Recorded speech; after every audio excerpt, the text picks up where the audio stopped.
नमस्कार। प्रस्तुत है आज का चिंतन। एक नवयुवक एक सिद्ध महात्मा के आश्रम में आया करता था।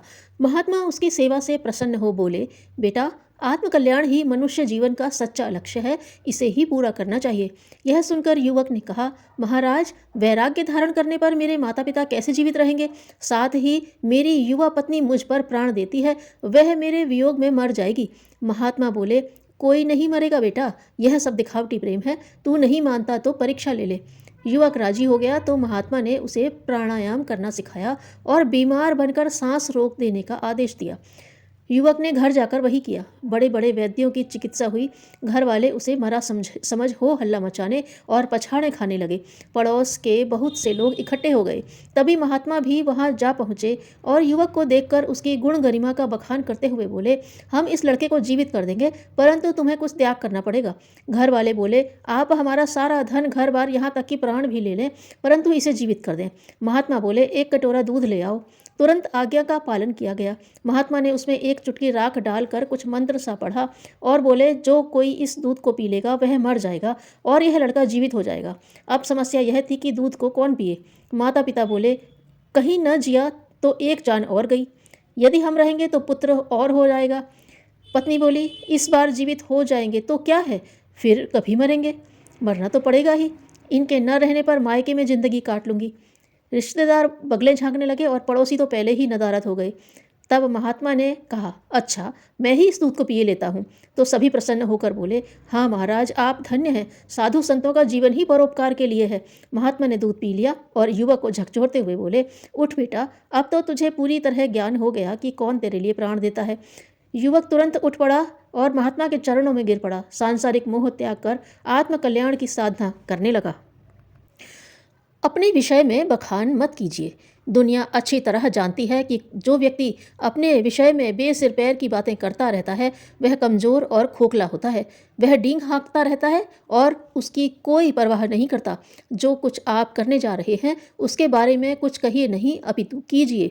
आपका काम अपने मुंह स्वयं बोलेगा।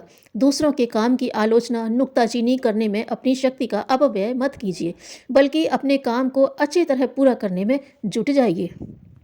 राजा विक्रमादित्य के राज्य में एक सदाचारी संतोषी ब्राह्मण रहता था। वह निर्धन था। स्त्री की प्रेरणा से धन प्राप्ति के निमित्त घर से निकला तो जंगल में एक महात्मा से भेंट हुई। उन्होंने इसे चिंतित देख आश्वासन दिया और विक्रमादित्य को पत्र लिखा कि तुम्हारी इच्छा पूर्ति का अब समय आ गया है, अपना राज्य इस ब्राह्मण को देकर यहाँ चले आओ। वह पत्र विक्रमादित्य ने पढ़ा तो उन्हें बड़ी प्रसन्नता हुई और ब्राह्मण को राज्य सौंपने की तैयारी की।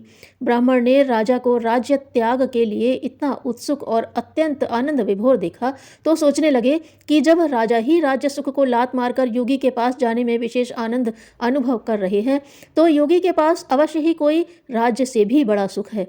अतः उसने राजा से कहा, महाराज, मैं अभी महात्मा जी के पास पुनः जा रहा हूँ, लौटकर राज्य लूंगा।